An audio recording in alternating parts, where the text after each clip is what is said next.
একদিন একটু খারাপ করে কথা বলছি, খারাপ করেও না, জাস্ট একটু ধমক দিছি। একটা ধমক দেওয়ার পরেই তোমার কাটাকাটি শুরু হয়ে গেছে। মেয়ে মানুষের অভ্যাস আসলে। তুমি আমাকে ধমক দিছো? তুমি আমাকে গালাগালি করছো, ধমক দিছো?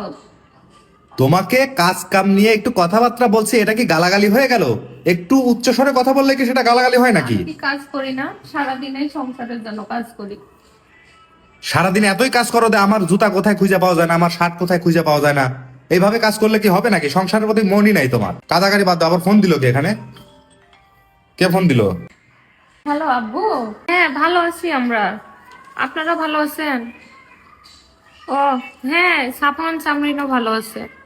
না, কোনো সমস্যা নাই, ভালো আছি আলহামদুলিল্লাহ। না না, হ্যাঁ খাওয়া দাওয়া করছি। আচ্ছা ঠিক আছে আব্বু। আচ্ছা, আসসালামু আলাইকুম।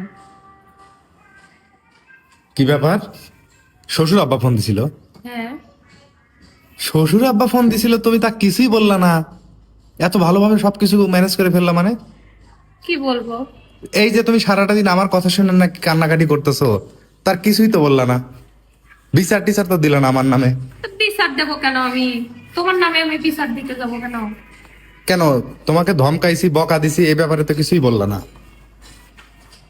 শোনো, তুমি আমার স্বামী, তুমি আমাকে ধমক দিছো, শাসন করছো, গালাগালি করছো, করতেই পারো, এটা তোমার অধিকার।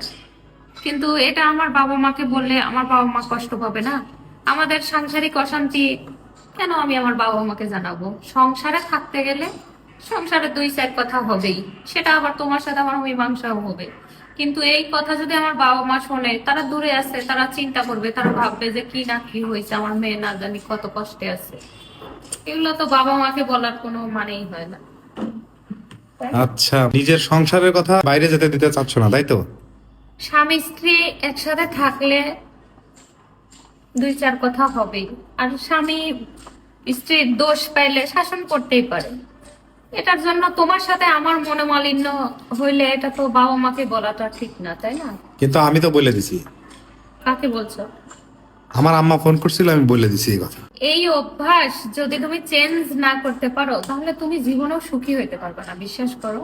কারণ তুমি যখনই স্বামী স্ত্রীর ভেতরের কথা তৃতীয় কোনো ব্যক্তিকে, সে যেই হোক, তোমার মা হোক, আমার মা হোক, আমার বাবা কিংবা তোমার বাবা, যাকে শেয়ার করো, এতে ঝামেলা কিন্তু বাড়বে, বড় হবে, কোনো সমাধান হবে না। ঠিক আছে, তোমার মা নিশ্চয়ই বলছে যে আগেই বলছিলাম ওই মেয়ে বিয়ে করিস না, এটা সেটা, স্বাভাবিক। ঠিক আছে, তৃতীয় ব্যক্তিরা এরকম কথাই বলে। তাই সবসময় চেষ্টা করবা, আমার ভুল পাইলে তুমি আমাকে শাসন করবা, অন্য কাউকে বলতে যায় না আমার ভুল। কারণ আমার ভুল একসময় তুমি ভুলে যাবা, কিন্তু সে কিন্তু কখনো ভুলবে না, বুঝছো? তোমাকে অনেক ধন্যবাদ, তোমার কাছ থেকে একটা ভালো জিনিস শিখলাম।